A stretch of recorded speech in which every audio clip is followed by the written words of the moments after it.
Aryanad duty ഡോക്ടറെ ആക്രമിച്ച കേസിൽ 3 പ്രതികളെയും റിമാൻഡ് ചെയ്തു. ആര്യനാട് സ്വദേശികളായ അമൽ ഐസന്റ്, അഖിൽ ഐസന്റ്, ഷിൻജിൻ എന്നിവരെയാണ് റിമാൻഡ് ചെയ്തത്. ദിൽന ദിനേശ് വിവരങ്ങളുമായി ചേരുന്നുണ്ട്. ദിൽന, കഴിഞ്ഞ ദിവസമായിരുന്നു ആര്യനാട് സർക്കാർ ആശുപത്രിയിലെ ഡ്യൂട്ടി ഡോക്ടർ ജോയ് മോന് നേരെ ആക്രമണമുണ്ടായത്. എന്തായാലും 3 പ്രതികളും റിമാൻഡിലായെന്നാണ് അറിയാൻ കഴിയുന്നത്.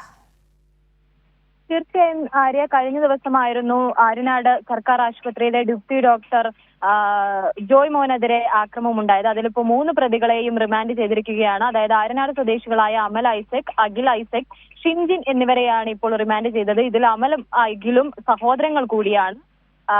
കഴിഞ്ഞ ദിവസം തന്നെ, അതായത് ആക്രമണം ഉണ്ടായ സമയത്ത് തന്നെ പോലീസ് ഇവരെ കസ്റ്റഡിയിൽ എടുത്തിട്ടുണ്ടായിരുന്നു. ഇത് OP ടിക്കറ്റ് എടുക്കാൻ പറഞ്ഞതിന്റെ പുറത്തുണ്ടായ ഒരു പ്രകോപനമാണ് ഗുരുതരമായ ആക്രമണത്തിലോട്ട് കടന്നത്. അതായത് ഈ ഡോക്ടർക്ക് ആക്രമണത്തിൽ തലയ്ക്ക് പരിക്കേറ്റിട്ടുണ്ട്. തലയ്ക്ക് ഇരുമ്പ് സ്റ്റൂൾ എടുത്ത് അടിക്കുകയായിരുന്നു. തലയിൽ 10 തുന്നലുകളാണുള്ളത്. നിലവിൽ നെടുമങ്ങാട് ജില്ലാ ആശുപത്രിയിൽ ഈ ഡോക്ടർ ചികിത്സയിലാണ്. ആര്യ.